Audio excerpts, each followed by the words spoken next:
Hello friends, welcome to my channel. तर आज मी तुम्हाला देठाची भाजी दाखवणार आहे। त्याला देठाची भाजी आणि ढेमसं सुद्धा म्हणतात आणि ही पावसाळ्यातली खास अशी भाजी आहे। रानभाजी याला म्हणतात आणि याला काटमाटाची देठही म्हणतात। चला तर मग रेसिपीला सुरुवात करूया। तर इथे मी ही देठे घेतली आहे आणि शेवग्याच्या शेंगेसारखे याला सोलून घेतली आहेत आणि जरा जाडसर असेल तर मी 4 भागही केलेले आहेत। तर आता आपण इथं 3 ते 4 कांदे घ्यायच्यात आणि अशा प्रकारे बारीक कट करून घ्यायचे।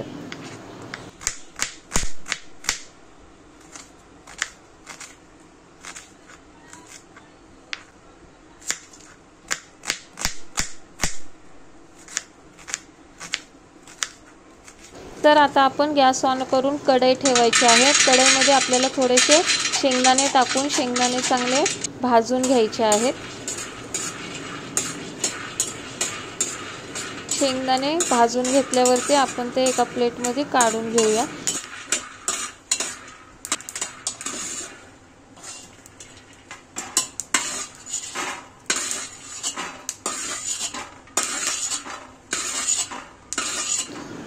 आणि आता त्याच कढईमध्ये आपण जी देठ सोलून घेतली होती शेवग्याच्या शेंगेसारखी, तर ती त्यात टाकून घ्यायच्यात आणि त्याच्यात पाणी टाकायचे। पाणी ह्यासाठी टाकायचं की हे रानदेठ असतात, त्यामुळं आपण हे गरम पाण्यात थोडीशी उकळून घ्यायचे आहेत। आता आपण जे शेंगदाणे भाजून ठेवले होते ते एका मिक्सरच्या भांड्यामध्ये टाकून घेऊया आणि ते वाटून घेऊया।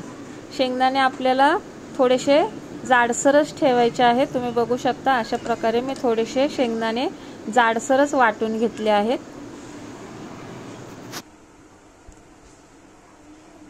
आता तुम्ही बघताय की देठाला चांगली उकळी आली आहे। आता आपण ही देठ एका प्लेटमध्ये काढून घेऊया आणि आता आपली देठ स्वच्छही झाली आहेत। तर आपल्याला ती जास्त शिजवायची नाहीये, फक्त एक उकळी काढून घ्यायची आहे, जेणेकरून आपली देठही स्वच्छ अशी होतील। आता आपल्याला ह्याला परत धुवायची गरज नाहीये। तर अशा प्रकारे आपण सर्व देठ एका प्लेटमध्ये काढून घेऊया।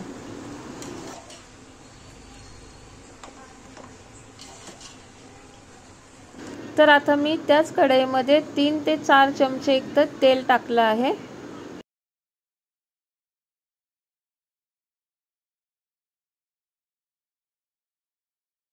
तर जे कांदे आपण चिरून ठेवले होते ते कांदे आपण त्या कढईमध्ये टाकून घेऊया आणि आपल्याला तो कांदा चांगला गोल्डन कलर येईपर्यंत भाजून घ्यायचा आहे। तोपर्यंत आता मी इथे 2 टोमॅटे घेतले आहेत, ते आपण आता बारीक कापून घेऊया।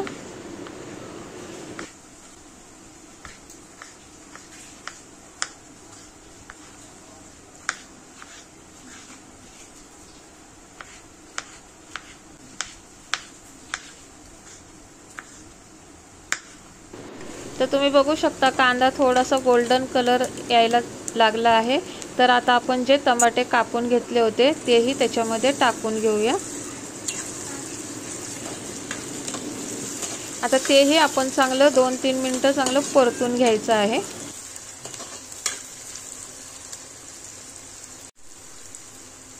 तर टमाटेही चांगला आता मऊ झाला आहे। तर आपण त्याच्यामध्ये आता मसाले घालूया। तर इथं आपण थोडीशी हळद टाकायची आहे आणि घरचा काळा मसाला टाकायचा आहे आपल्या आवडीनुसार आणि थोडीशी मिरची पावडर, 1 चमचा धनिया पावडर आणि आता आपण ते चांगलं परतून घेऊया।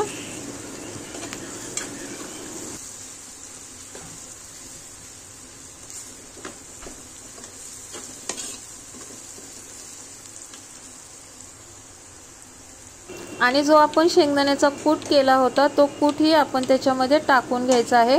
तर कूट तुम्ही तुमच्या आवडीनुसार टाकू शकता। तर इथे मी 4 ते 5 चमचे शेंगदाण्याचा कूट टाकून छानपैकी परतून घेत आहे। जी देठ आपण वाफवून ठेवली होती ती देठही त्याच्यामध्ये आपण आता टाकून घ्यायची आहे आणि चवीनुसार आपण आता त्याच्यामध्ये मीठ घालायचं आहे आणि आता आपण त्यालाही छानपैकी मिक्स करून घ्यायचं आहे। सर्व डेटांना मसाला चांगला व्यवस्थित लागला पाहिजे असं आपण परतून घ्यायचं आहे। आता याच्यावरती आपल्याला आवडीप्रमाणे कोथिंबीर घालून घ्यायची आहे। मी इथे थोडासा शेंगदाण्याचा कूट अजून टाकत आहे। तुम्हाला नको असेल तर तुम्ही टाकू नका, पण मला थोडासा शेंगदाण्याचा कूट त्यात आवडतो म्हणून मी टाकला आहे। आणि शेंगदाण्याच्या कुटामुळे देठांना चवही खूप छान येते। आता आपण ह्याच्यावरती झाकण ठेवून स्लो गॅस करायचा आहे आणि 10 मिनिटं एकतर डेटा आपण शिजून द्यायचे आहेत। तर 10 मिनिटं झाली आहेत। आता आपण चेक करून बघूया की आपली डेटा शिजली आहेत का नाही। आता आपण याला चांगलं मिक्स करून घेऊया।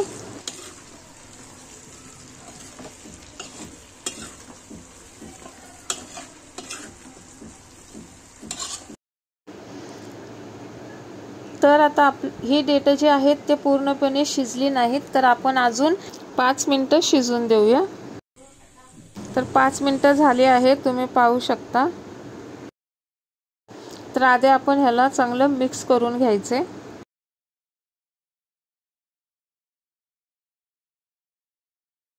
तर आता मी तुम्हाला दाखवते आपली डेटा शिजली आहेत का नाही।